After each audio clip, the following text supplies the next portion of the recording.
Hey guys, I'm here to tell you about BetOnline.AG, the official betting partner of Fightful. It's not just an online platform. They've been trusted for over 25 years. They boast a focus on the player approach and have built their reputation on offering their clients nothing but the best. From cutting-edge technology to enticing promotions and the latest sports betting odds. Whether it be wrestling, MMA, boxing, or football, baseball, basketball, or racing, anything you can think of.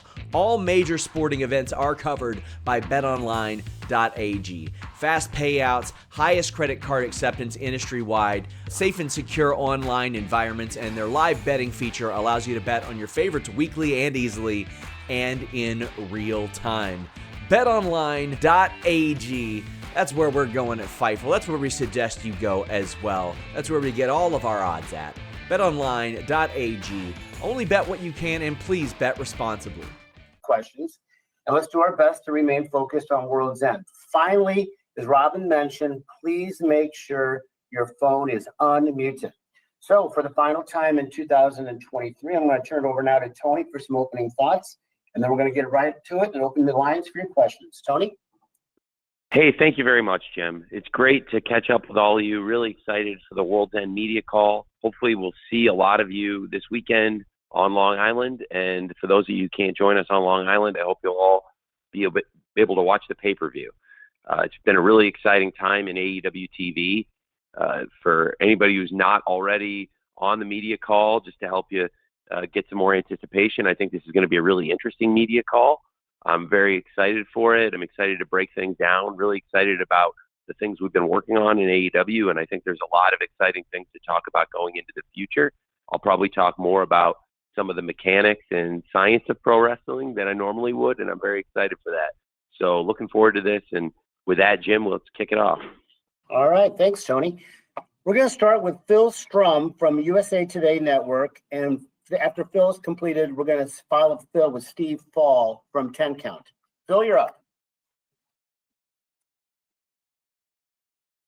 Hi, Tony. Thanks for doing this. As always, I'm looking forward to attending my first AEW pay-per-view this weekend.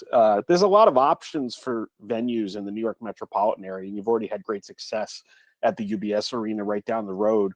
I'm interested in knowing why Nassau Coliseum, which is a classic old venue, as I know as a native Long Islander and a New York Islanders fan, in its own right, was why Nassau Coliseum was chosen for this event and what went into that. Thank you. Thank you. It's a great venue. Nassau Coliseum has a lot of pro wrestling history. Also, the greatest ability is availability. And in this case, this is a perfect time of year to host a wrestling pay-per-view. We've had this great year debuting new events. Of course, more importantly and bigger than anything, AEW All In, going to Wembley Stadium and selling the most tickets in the history of pro wrestling and having this incredible event. And we built something really special there. We also added Wrestle Dream, which was something very, very cool, and one of the best events we've ever done, and again built a great new tradition with Wrestle Dream. And of course, last year Forbidden Door was a tremendous debut for us, and again Forbidden Door this year, incredible. And each of the last 2 years, Forbidden Door arguably has been the best wrestling event of the entire year. And now here we are going into our first ever World's End. I think we've shown when we add new events, we set a high standard. And in this case, I felt like going into the New York market, particularly Long Island, at this time of year would make a lot of sense. I think we've been proven right with the great success of the live event. Nassau Coliseum is a great venue. I've been there before, like you, to see the New York Islanders. I was actually there with friends for the last game the Islanders ever won at Nassau Coliseum in the playoffs. And it's a great venue. We've had great success at UBS Arena. Obviously, there is hockey coming up at UBS Arena, and I think this was really kismet. It was fate, and it was a great situation at Nassau Coliseum with its great history of pro wrestling. And for what's going to be a great event this weekend, that we would go there, and this is going to be tremendous. I'm really looking forward to World's End, and I'm glad you're going to be there, Phil. And based on the success of the tickets, it worked out really well for us. And as a pay-per-view, I can promise it's going to be a great show. Thanks. Thank you, Phil. Steve Fall from 10 Count, you are next. Jason Powell from ProWrestling.net will follow Steve. Steve, you're up. Hey, Tony, I'm excited to be there this weekend for the show. And I want to ask about the Devil, because this storyline has taken over AEW. And was this inspired by the Black Scorpion in WCW? Plus, is there a reveal coming up? Because we're all waiting, and, is World End is going to be the place we're going to find out who the actual Devil is? Well, it feels like we're getting close to that point. And I do expect some big revelations and big moments at World's End. It's its own idea, and it's something that I'm excited about. I do feel like it's coming close to the culmination, and it does feel like the secrets will be revealed at World's End, and I'm looking forward to it. It's been very different than the other aspects of AEW, which I think that as I go on here and get into some of these more technical questions, I'm really looking forward to talking about the presentation of AEW recently and what we've done. I think one aspect of it that's been really interesting and has been something to keep people hooked, and those people that want to see that kind of episodic story, it's really something that has got a lot of people talking, and I think has built a lot of interest for World's End, is the identity of the Devil. And last night, finding out that Samoa Joe is working with the Devil, and it's MJF versus Samoa Joe, and I think that twist adds a new layer to it, knowing that Samoa Joe, of course, has been working with the Devil in cahoots, but who is the Devil now knows that we know it's not Samoa Joe. And very excited for the match. I think last time MJF versus Samoa Joe at Grand Slam was a great match, and now the stakes have been set, and the table is there, and we're ready for a great MJF versus Samoa Joe match with different set of stakes. Thanks, Steve. Thank you, Steve. Jason Powell from ProWrestling.net will come next, and I'm going to follow Jason with a write-in from Kimmy Sokol from the Pop Break. Jason.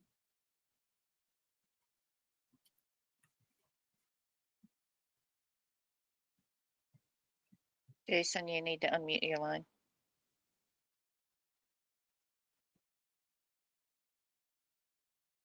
All right, sorry about that. It normally does it for me, but yeah, I just wanted to know, how would you label your long-term standing with Warner Brothers Discovery? And do you feel like you have viable alternatives for television partners if you don't end up doing business with them beyond the current deal? Yes, it's a great question. We have a great relationship with Warner Brothers Discovery. It's amazing now. We've been talking to them for several years. You know, this coming weekend marks the 5-year anniversary of the launch of AEW. And we announced the formation of the company on January 1st, 2019. And here we are, days away from the 5-year anniversary of that. And Warner Brothers Discovery has been an indispensable partner throughout this journey. I'm very excited about the future of AEW and excited to work with Warner Brothers Discovery throughout 2024. And going forward after that, there's going to be a lot of exciting conversations about AEW media rights. It'll be a very exciting year, and a lot of things are going to happen.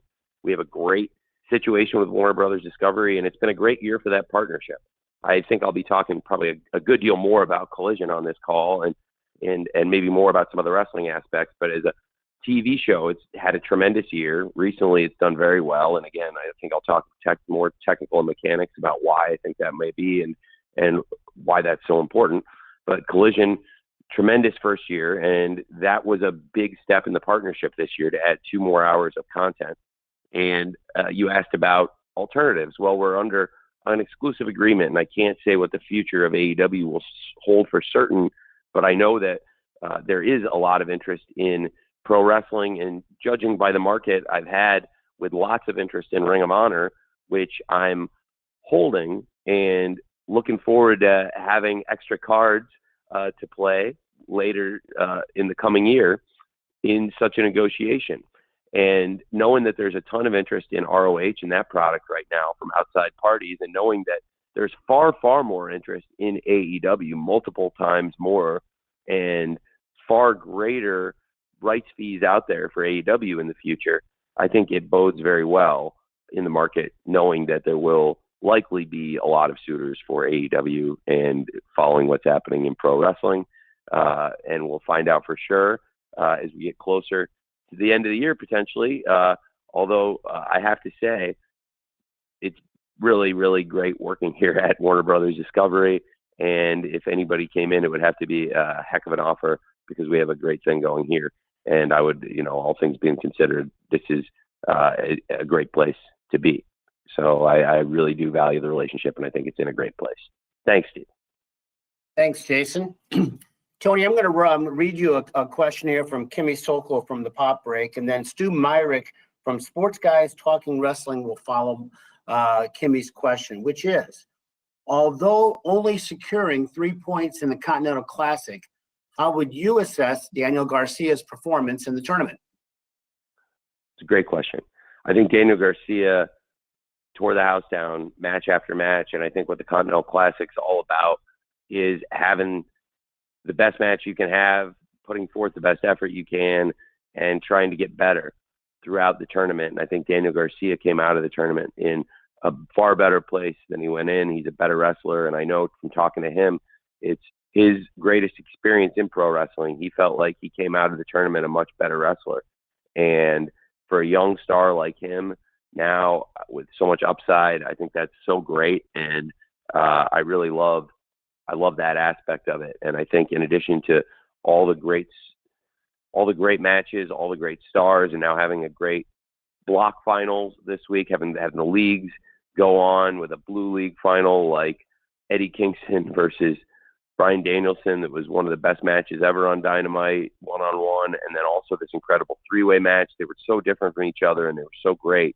And to have the Gold League final with Swerve Strickland versus Jon Moxley versus Jay White the same night, it was just two of the best matches ever on Dynamite in the same night, leading into one of our biggest pay-per-views. And I'm really excited for this weekend. I think Eddie Kingston versus Jon Moxley is a perfect final, and I think both of them throughout the Gold League and the Blue League respectively really earned these positions, and they have so much history with each other. I think this is going to be such an amazing match. I'm really excited about it. And then I have to say, with Daniel Garcia, he time after time throughout the tournament demonstrated to me personally, and I think to everyone in AEW and to all the fans, that he is a force to be reckoned with in the future, and that he will be a fixture in AEW, I hope, for a very long time. And as you said, even though he only earned 3 points in the tournament, there were three very important points in the tournament, and certainly he finished the tournament on a very high note. Thank you. Thank you, Kimmy. Stu Myrick from Sports Guys Talking Wrestling is next. Brandon Thurston from WrestleNomics will follow Stu. Stu?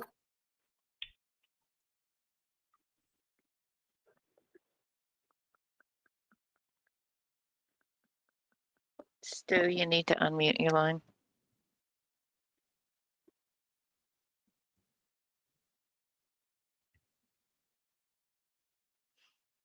Stu, you do these all the time, man. You're on like every one of these, so. Oh, there he is.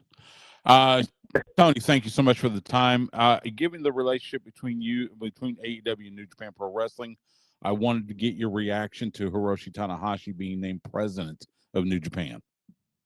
Well, what a great question. I'm very excited about Hiroshi Tanahashi taking over as the new president of New Japan Pro Wrestling. Wishing the best to Obari-san. Mr. Obari has been a great president. We ushered in the Forbidden Door partnership under his management, and I will always value his contributions. New Japan Pro Wrestling has become such a great international partner for us, and domestically too. We love working with them all over the world. And given all of our entanglements, I think it makes so much sense to have somebody that AEW has a very close working relationship with, and somebody in particular that is respected throughout the New Japan locker room and every wrestling locker room in the planet. And that is Mr. Tanahashi, pun intended, to a T. And personally, I've really valued my experiences working with Tanahashi-san. He's one of the smartest and most prepared wrestlers I've ever produced and worked with on multiple shows. We've had great matches working with him, whether it's Jon Moxley, MJF, Swerve Strickland, anybody that's gotten in with Tanahashi has had a great match. And I know everybody in AEW respects the hell out of Tanahashi, as does everyone in New Japan. And as I said, pretty much any wrestling locker room in the world, this is one of the most revered professionals, and it's for good reason. He is a great person, a great professional, a great leader, and he's going to be a great leader for New Japan. And I'm very proud to be partners with a company like New Japan Pro Wrestling with a president like Hiroshi Tanahashi. Thank you.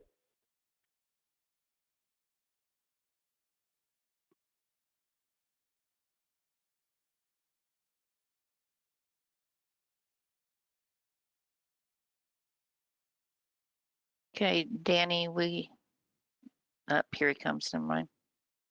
Hold on one second. We lost Jim for a second. I'm back. There Sorry. you go. I apologize. All good, Jim.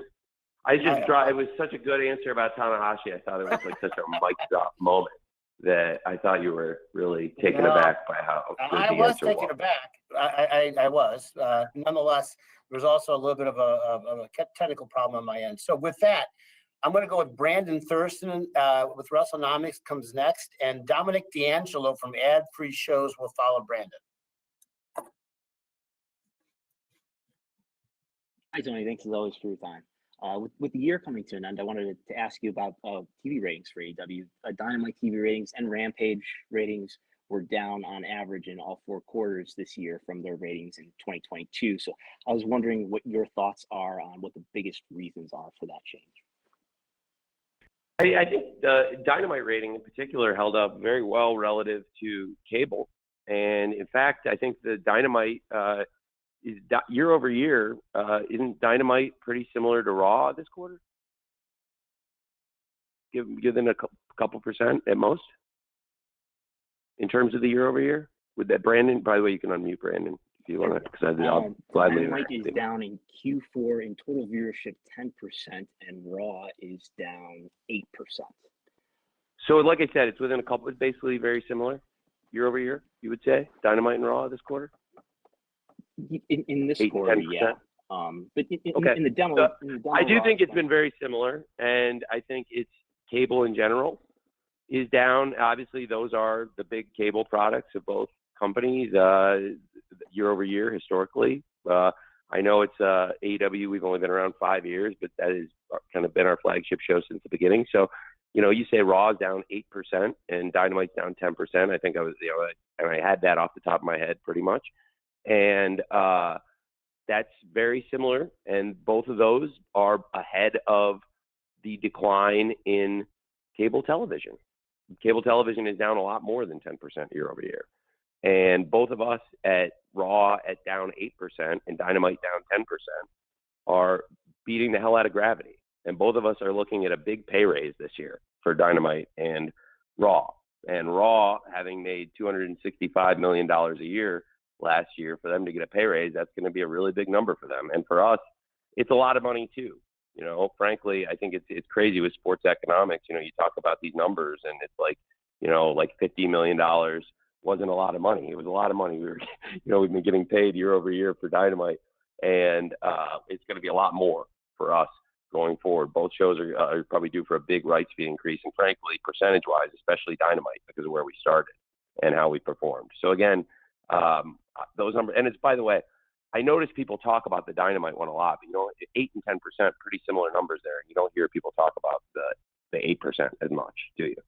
And then if people bring up football, I would point out that this is versus last year's quarter, where there was football, and the quarter before, and the quarter before, and every quarter the show's ever been on in Q4, because that's Q4 every year. And I do have some points talking about football, though.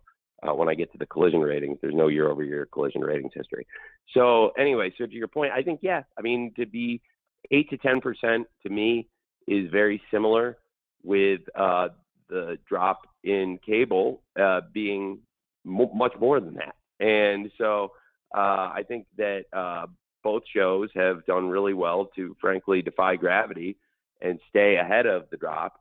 which, as I understand, is closer to 20%.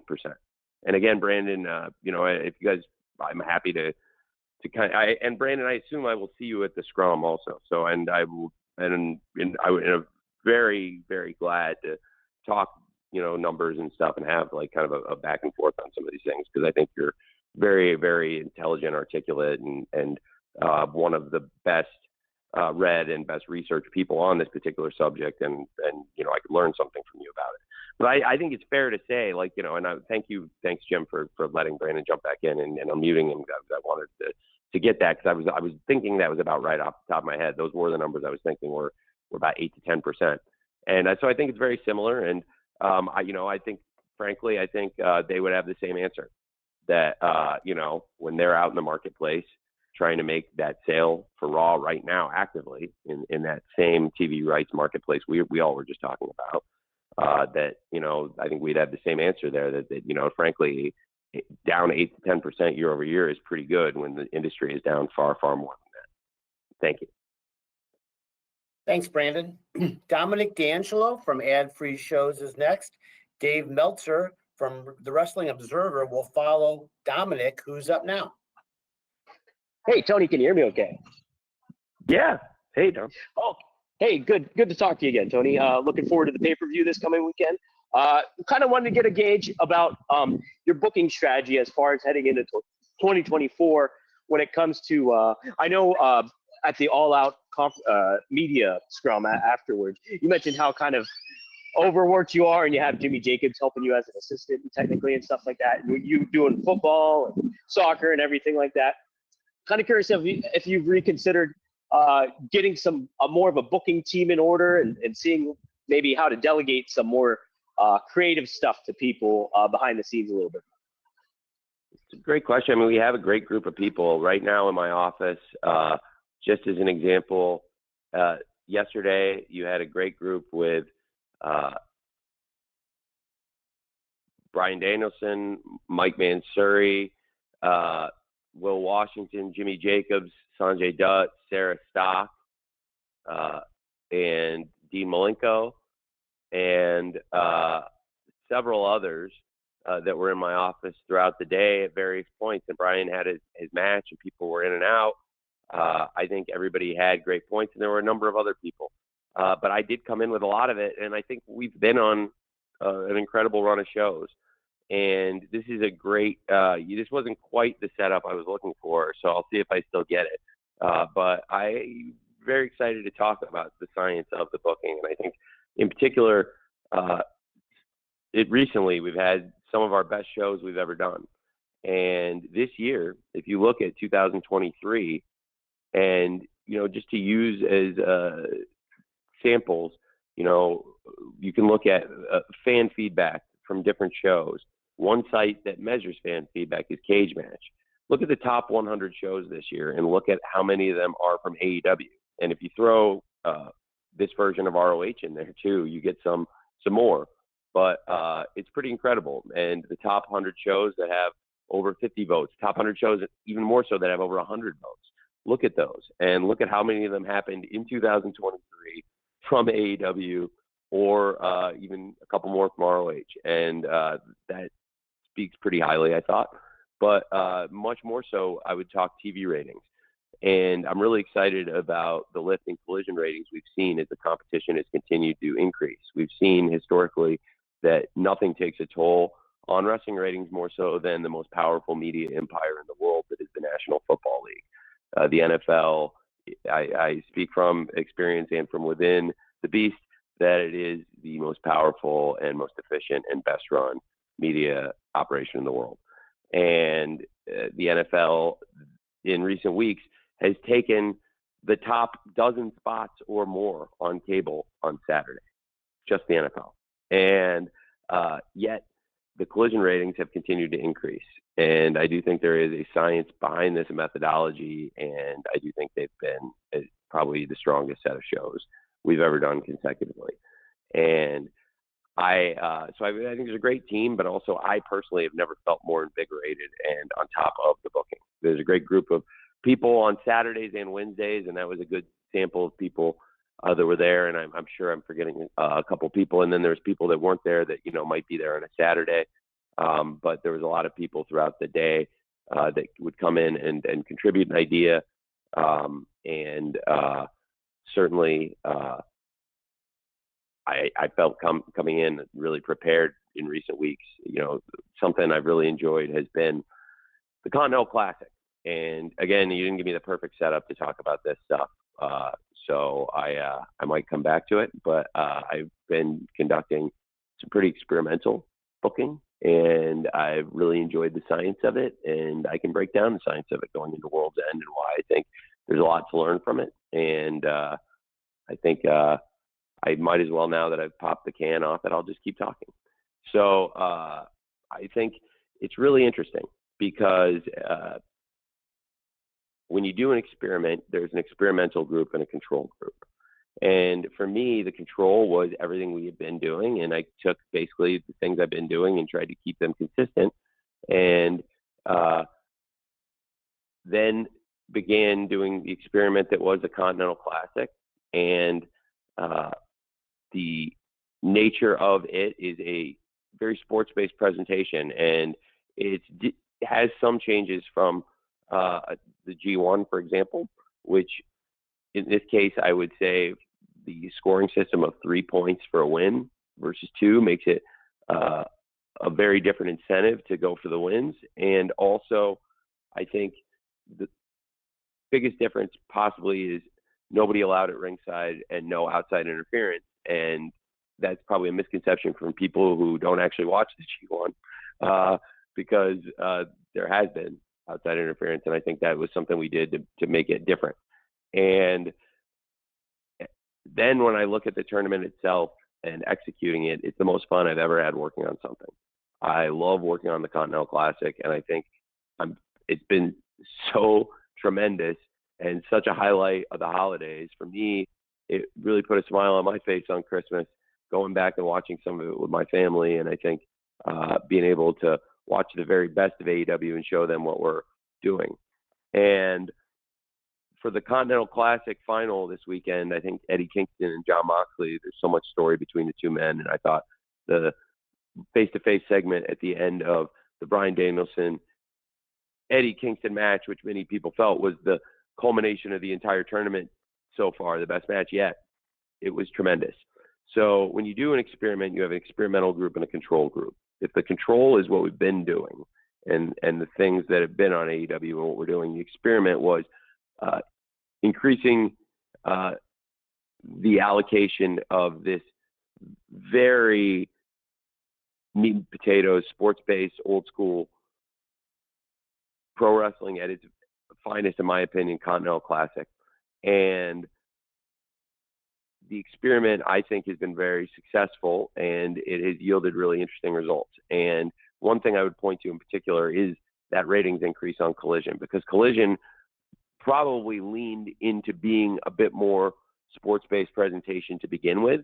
And now with the additional Continental Classic content, I think what we've been able to do and what I focused on with the booking of Collision, that I think has probably been the best set of shows we've ever had and has really yielded positive, tangible results on paper that I can show now with the ratings increases in the recent weeks, despite the competition getting much harder, because there is, unlike other shows, there's no history of Collision, not only year over year, because this is the first year, but then there's no history of Collision versus the NFL. So you can't really go back and look at what the NFL has done to Collision before, because there's never been Saturday NFL competition versus Collision in this being the first year. What we've seen is we were able to boost the ratings against the toughest competition of the year, which, if you look at the history of the NFL and wrestling, that's really hard to do. That's how good these shows were. That's how successful this experiment was. That's how strongly I feel about what we've done with the Continental Classic. And going forward, will this affect the presentation, and will I book the shows more sports-based presentation and accept the fan feedback, which is very tangible and real? Yes, absolutely. And that is why this has been such a great experiment. And the results are there. They are tangible. There's been, as I've said, an experimental group and a control group to experiment, increasing the allocation of real quality pro wrestling. And by the way, then in doing so on Collision, a show that was already really wrestling focused anyway, I've also been able to make that show, in my opinion, the tightest, strongest set of shows we've ever done. And throughout Dynamite and Collision, I think there's been some really great things. There's great storytelling outside of the Continental Classic. I'm really excited about the world title matches. I think for people, that it really want to see larger than life characters, there's great things to be said for what's happening with the Devil. Certainly Samoa Joe and MJF are two of the greatest wrestlers in the world. And I think to have a world title match like MJF versus Samoa Joe, and for them to be able to tell a story, I think it's really exciting. And that has lived outside of this great sports-based presentation we've done. And certainly Timeless Toni Storm has built herself into an amazing character. I've loved working on it. It feels like a lifetime ago, and honestly, it was a really long time ago. It was right before I first started talking to Mariah, and it took a long time to get her visa done. So this is many, many months ago. I first went to Toni Storm and talked to her about a changing character and watching some films from the 50s, and she sunk her teeth into it more than anybody's ever sunk their teeth into something. She talk about a perfect fit for somebody, and she has taken the ball and run with it unlike anyone I've ever seen. And Timeless Toni Storm has been amazing, but she really, when you look back at AEW now and what I'm talking about, somebody who has had some of the best matches, and certainly to get the best pro wrestling week to week, I think somebody that can go out there and from the very first Dynamite not only have great matches, but we've also seen somebody that delivers ratings is Riho. So I think it's a very fascinating matchup, in particular with, of course, by design, Riho got taken out by Ruby, Saraya, and Toni, and has come back for revenge, and she's gotten revenge on Ruby and Saraya. And I joke to all the women, I think this really reminds me of Kill Bill, because it's like they all put this woman down and she's come back for revenge, and this group, they don't even like each other, the individual people anymore. Like, Tony's not even friends with them anymore. They're fighting with each other. And yet they all have that in common, that, Rio was coming for all of them. I think I've really enjoyed working with them. And in particular, and certainly speaking of these big characters, and the House of Black and Julia Hart is the TBS champion, and Abaddon. So there's a lot of interesting things going on outside of the Continental Classic, and the focus on women's wrestling is very by design. I've been really trying to put an emphasis on more stories, and because everybody's been stepping up, and it's time, and we have a great group that I've been trying to build, and had a lot of injuries. It's really challenging for a wrestling promotion. It doesn't get talked about enough.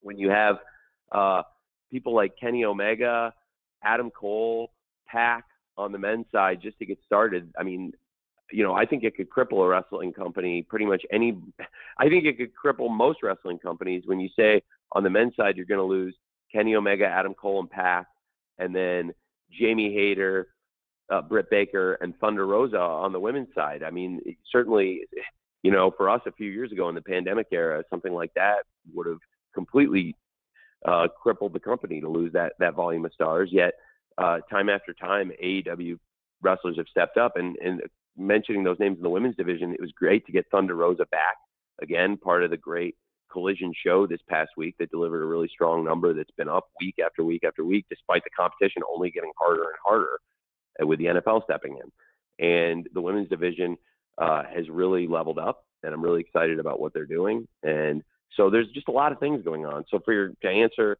your question, I feel like more all over it than ever.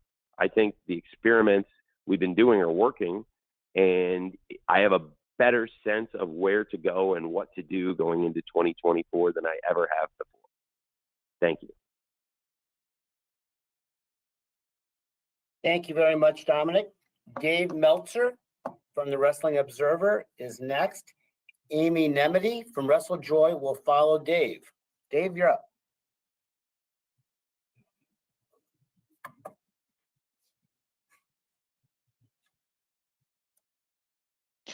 Dave, you're muted. Hey, Dave.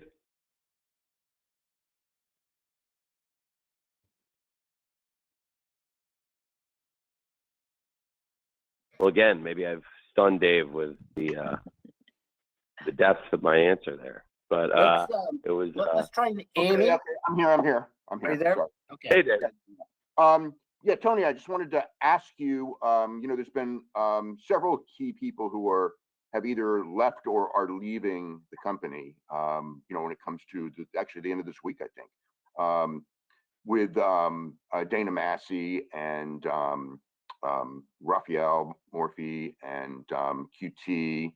And also, I was going to ask what the status is of Mega, but so do you have replacements set up for these? Because obviously these are really major positions. It's coincidental. Yeah, I have some pretty big things to announce going forward, and obviously it's a lot of people I really value. You said a lot of great names. I could write a book on each of these people. I really value them. I think when you talk about Dana, Raph, and QT, each of them has been with us since the beginning and made huge contributions to the company. And it's really very challenging to have people like that step away. But I think that the company's growing, and I'm very excited about what we'll be doing in 2024.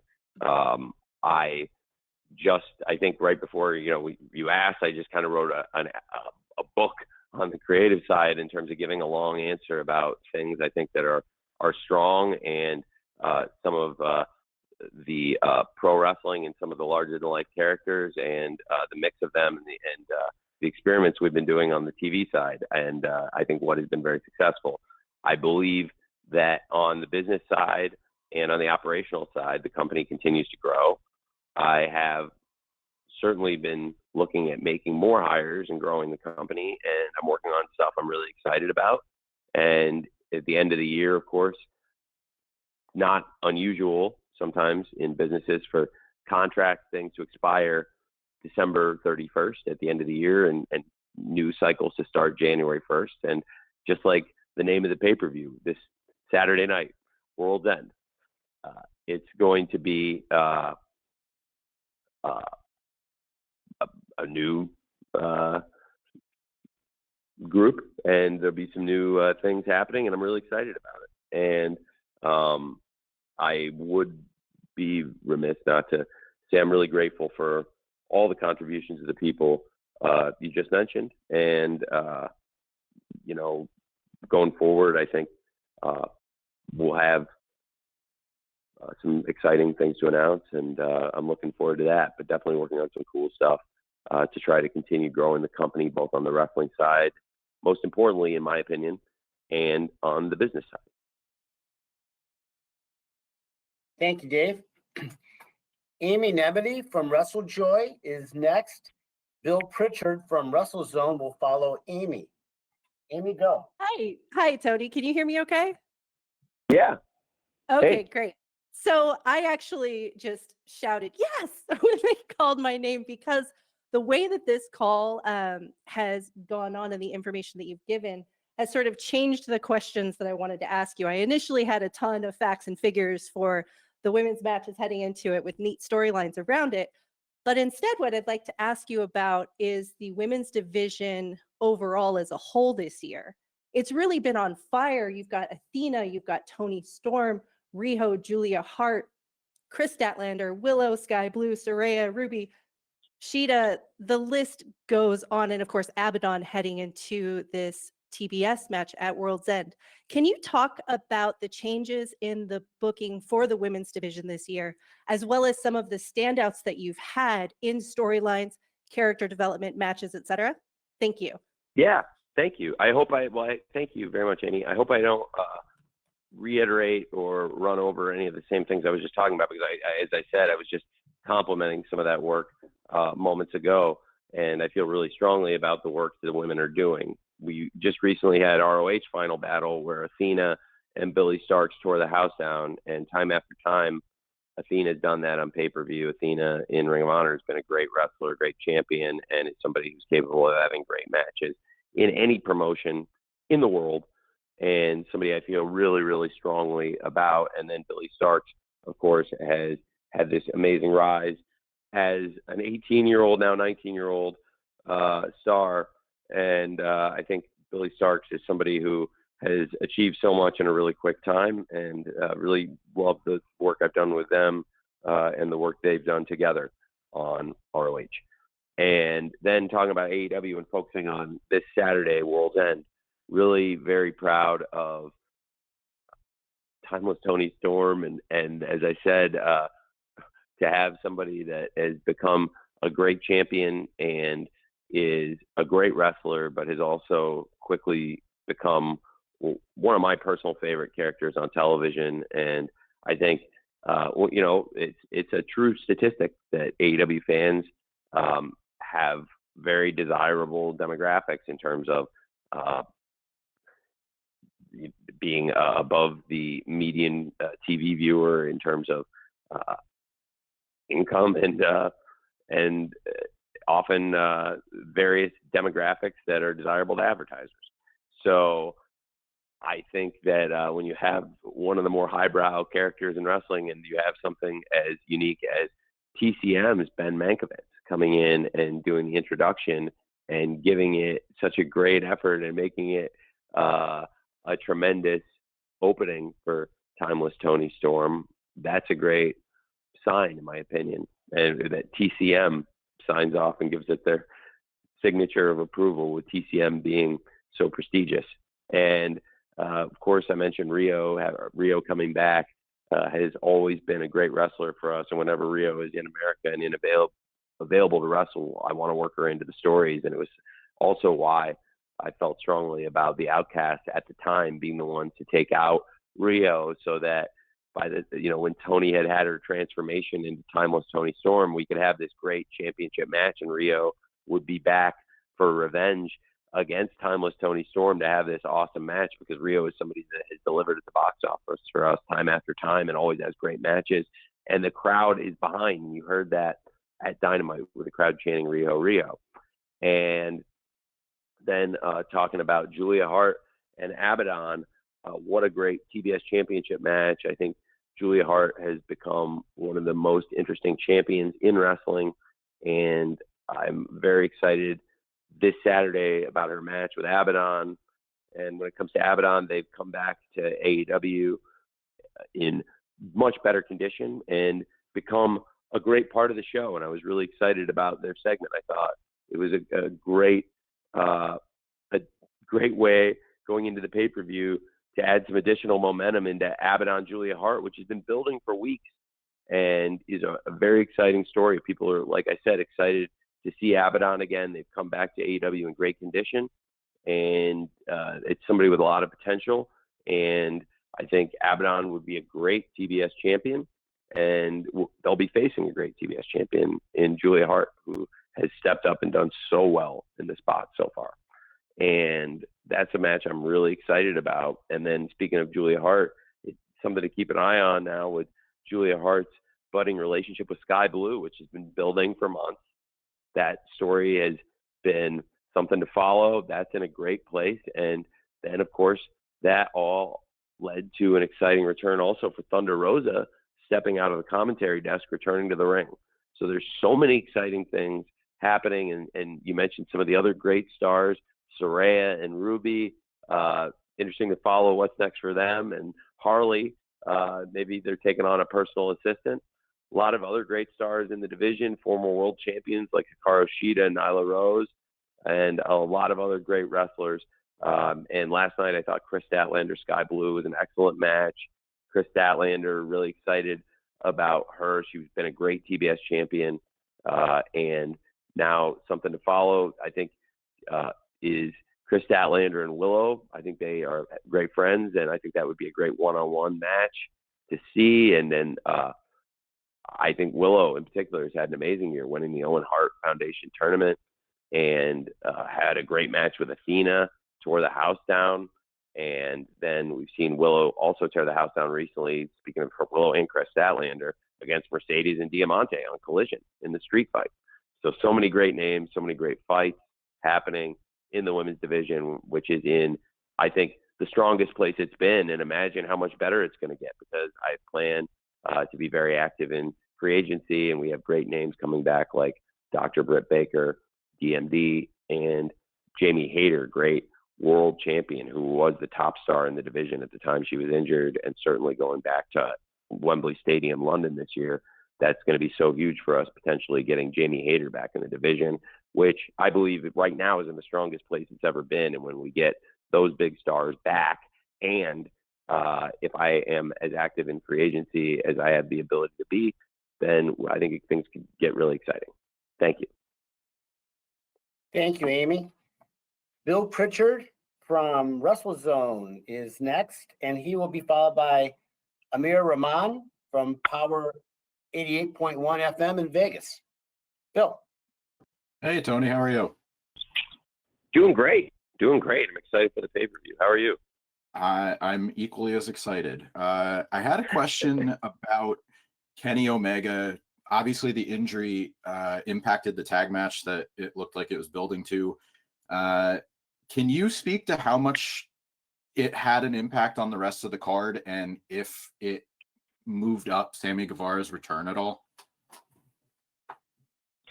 It affected a lot of things. It affected a lot of stuff. When you lose a star like Kenny Omega, the dominoes start to drop, and that's a great question, and it's something people don't think about as much, that when there's an effect on things that can affect people all over the show in different places.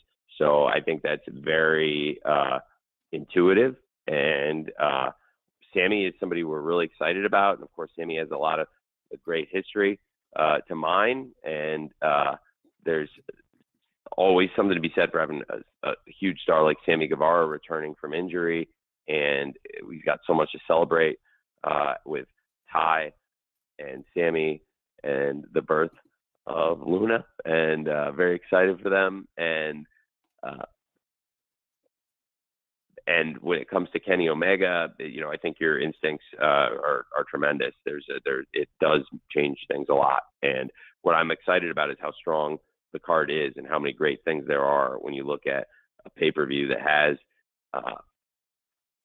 so many things like top to bottom and these huge matches. Of course, like we've talked a lot about the Continental Classic, and to get to the final with Moxley and Kingston, and this great card top to bottom with, some MJF versus Samoa Joe for the world title, and Tony Storm versus Rio, Abaddon versus Julia Hart, Christian Cage versus Adam Copeland, and so many more big matches, but certainly throughout the card, then the effects were felt. So it's good timing for the AEW roster to step up, and very excited to have 8-man tag coming up with the Don Callis family, Ricky Starks and Big Bill, all of whom I think are tremendous wrestlers, deserve the spot. Stepping into the ring with Sting, Darby Allin, Chris Jericho, and now Sammy Guevara. I think that's really exciting, and it does, it is something that obviously was impacted, because originally we had planned for Chris Jericho to team with Kenny Omega versus Starks and Big Bill, but with Kenny Omega not there, I don't think, frankly, you're not going to try and put anybody to fill Kenny Omega's shoes. Nobody can do that. There's only one Kenny Omega.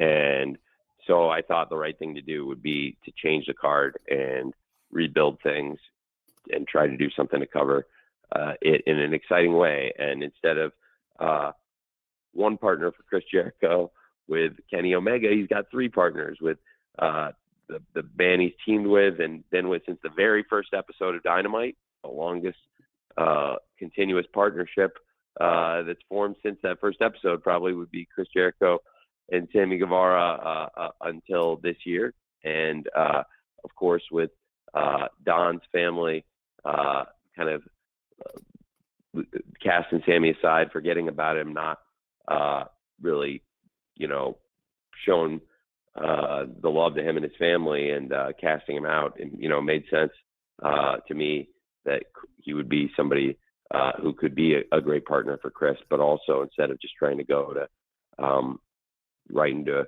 a tag match, which to me, like I said, I would never try to just put somebody into a like for like replacement, because there is no like for like replacement for a Kenny Omega.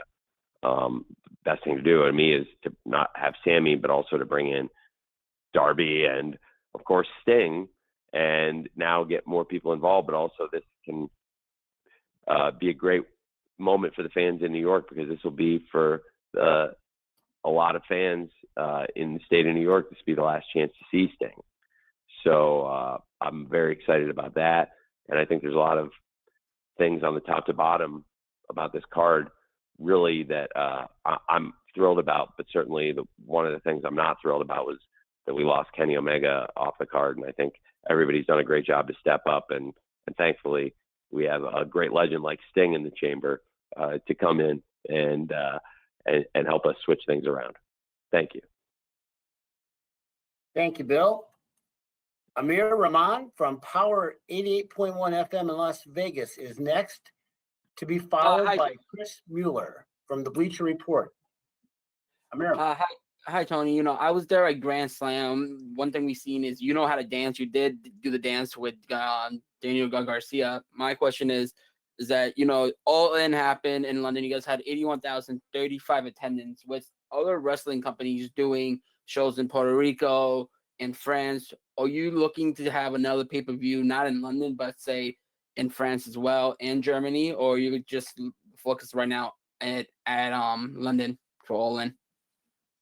Well, we're very focused on London for All In, and I think it's really important to have the attendance from fans all over Europe. And you mentioned France and Germany, and we had many fans from France and Germany. I talked to them. Not every single one I wasn't able to speak to, but I talked to a lot of them around that weekend around Wembley. And there were people from all over the world, including a lot of the great European fans who came to Wembley Stadium, which is, in my opinion, the mecca of sport.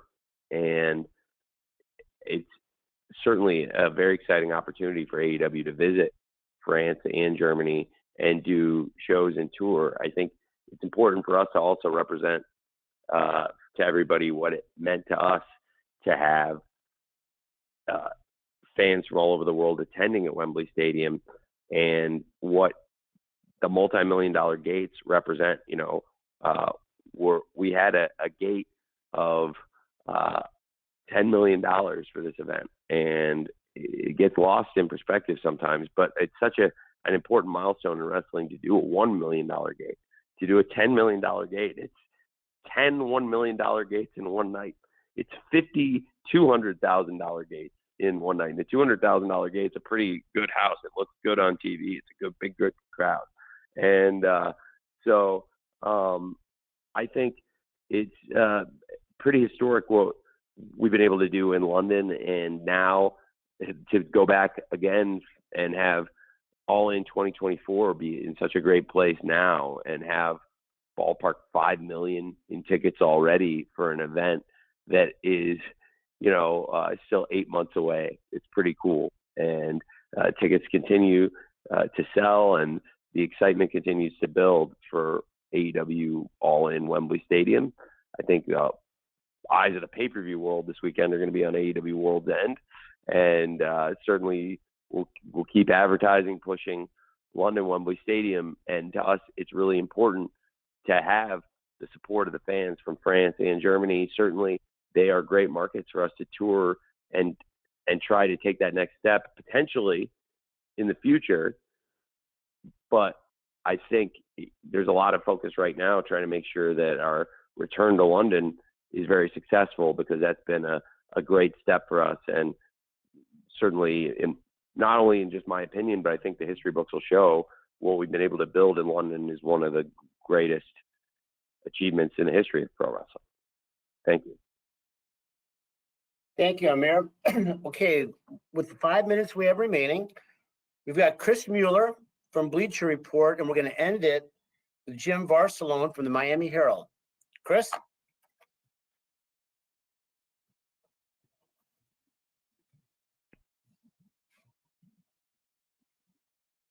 Hey, Tony, can you hear me? I hear you great. All right, great. So, looks like we're finally going to get to see Swerve and Keith Lee step into the ring and kind of settle things here. I was wondering if you could talk about why it took so long to get to this match, and whether there were any challenges you dealt with along the way of getting this booked. Yeah, absolutely. I think it's the right time, because now Swerve, first of all, for both of them, I'll start with just because last night, the Continental Classic Gold League Final, I thought was one of the best matches ever on the show, in addition to the Blue League Final, which is also one of the best matches ever on the show. And to have all that in one night, it's pretty amazing. And across these past few weeks, it's been some incredible wrestling, and Swerve on Dynamite in the Gold League has been tearing the house down, pun intended. It has been Swerve's house, and he has torn it down. And he continues to rise and rise as a star in wrestling. I'm very excited about the match, and in particular, the timing of it is by design. We've been trying to build both men. I think Swerve has had this meteoric rise, unlike anybody in AEW or anyone in pro wrestling. It has been very organic, and he has earned the position. Last night, we were in the venue where Swerve debuted. He had his first ever AEW appearance. He arrived in Orlando at Revolution 22 in the same arena. So when I first saw Swerve, when I first walked up to him, I remember being in that arena with him. And it was the first time we'd ever worked together, even though we'd met outside of the arena when I talked to him about signing him, because he's somebody I felt really strongly about. And Keith Lee, somebody else I feel really, really strongly about. Keith Lee, tremendous presence. I'm really excited that he has had this resurgence, and he had a great match with Brian Cage recently. He's had a series of great matches. I've been so enthusiastic about AEW Collision, and Keith Lee being presented regularly on Collision is something I love, and something that has been very successful for the show when you look at, as I mentioned, the great ratings growth we've had and the great success of Collision in recent weeks, rising in the ratings despite the competition getting undisputedly tougher and tougher with the specter of the National Football League appearing. And I think that Keith Lee is a great star, and Keith and Swerve had been a tremendous, tremendous tag team, and they were involved in some of my favorite matches, including when they wrestled the Acclaimed, and when they first won the titles at Dynamite. I think Keith and Swerve together were a force.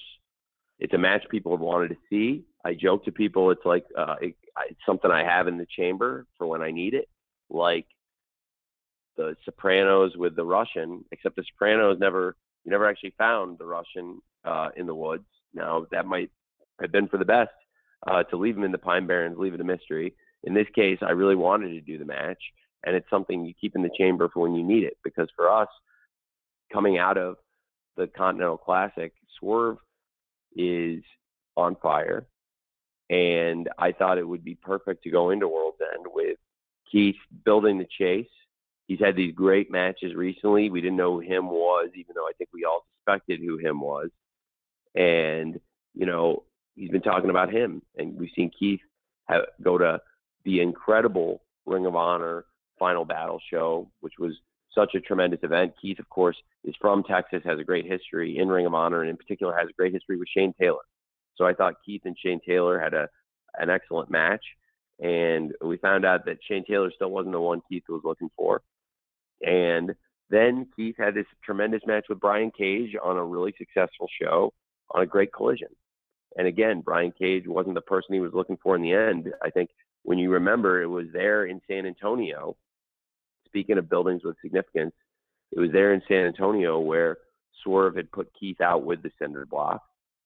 So looking at the schedule and building out the calendar, knowing where we were at with the Continental Classic, that's going into World's End this week, and also realizing Swerve and Keith where they're at. This has been a resurgence for Keith, and Swerve is on this meteoric rise. Both guys really have been doing tremendous, and for the company, it's a great time to go to the match coming out of the Continental Classic, and with Keith having some great matches recently, with Swerve having some great matches recently, both of them looking for the dance partner, but also by design. Frankly, I think that the timing is right, because had I gone to this match at another time and place, I wouldn't do anything differently in terms of what we've done with Swerve. I think it's been perfect. I wouldn't change a thing. He's perfect. And so now I believe he faces his toughest test, and a test we've been looking forward to for a long time, and it's built interest. And I think certainly it's a match I've wanted to see for a really long time. They have faced off before in tag team competition. They've teamed up, but this will be the first one-on-one match, and fans have really been looking forward to it. And I'm excited about Keith and Swerve facing off on Saturday this weekend at World's End. Thanks. Thank you, Chris. Tony, we're at time. Do you have time, though, to take care of Jim Varsalom from the Miami Herald? Oh, yeah. Please. Okay. I appreciate Jim, it. you're going to wrap it up for us. Jim, you're up. You ready to go? Yes, thank you all. A very good show last night in Orlando. Live crowd was really good. I want to ask, you mentioned Continental Classic, obviously, big thing at World's End. And I'm curious, with the success that you've talked about with it, and even some of the ratings numbers with it, is this something now that you'll look at, hey, let's try this with a women's Continental Classic? Well, absolutely. I think there's different types of presentation. I think I've talked a lot on this call about why I think the Continental Classic has been a great presentation, and also why a lot of reasons why a lot of our top women have really stepped up, and we're having a lot of great success recently. And I think there's been a lot of folks that have tried to put on our women's wrestling and focusing on the biggest strengths of the people in the division. And, you know, working in the NFL, where you see this week to week scheming in games and people trying to focus on what the strengths of their players are and focusing on the weaknesses of their opponents. And I believe it's a really important thing to do. And I think for this, focusing on the strengths of our wrestlers and the strengths of our wrestling program, the Continental Classic has been a huge success. And I think we've had a lot of success outside of the Continental Classic. And one of the things people have really enjoyed outside of the Continental Classic, in addition to all the great wrestling they've gotten week to week in the Continental Classic tournament, has been the development, growth, and the momentum that the AEW women's division has right now going into this Saturday's World's End pay-per-view. I intend to keep it going, and I'm very excited about it myself. I really believe it's very tangible and real. And certainly, you know, there's a lot of exciting possibilities out there. And I will continue trying to develop all the talent. And the Continental Classic has been a rousing success. And outside of the Continental Classic, I think I'm going to try to continue what I think has been really successful to nurture and develop and grow, and now build this great heat momentum around the women's division of AEW. Thank you, Jim. Thank you, Jim. Tony, we are at time. Do you have any closing thoughts? Thank you, Jim. Yes, I really appreciate all of you very much. Coming to the end of the year, this is the first time we've done this, the holiday week. I appreciate everybody joining us during the holiday week. This is a special time of the year. I wanted to add a wrestling show, even though for some of us it means more work. For a lot of people, it'll mean another nice experience at home, more time watching wrestling, either alone, and it gives them something to do around the holidays, but also for a lot of people who like watching wrestling with their friends and family, like I was growing up, it gives another reason to have your friends over during winter break and watch a big show this Saturday like AEW Worlds End, with so many great things to look forward to. And I really appreciate all of you coming and covering it, as I said, during the holiday week, giving us your time.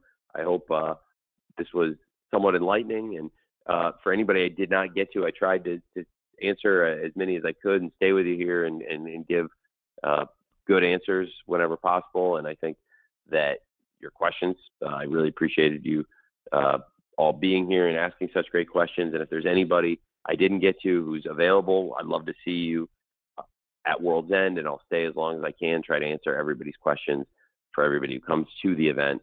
And again, very grateful. And I hope for all of you celebrated. You had a great Christmas. I know I really enjoyed it at home with my family, and I hope all of you had a great holiday season. And wish you all a happy new year, and hopefully see a lot of you this weekend at AEW Worlds End on Saturday on Long Island. Thank you very much. All right. Thanks, Tony. And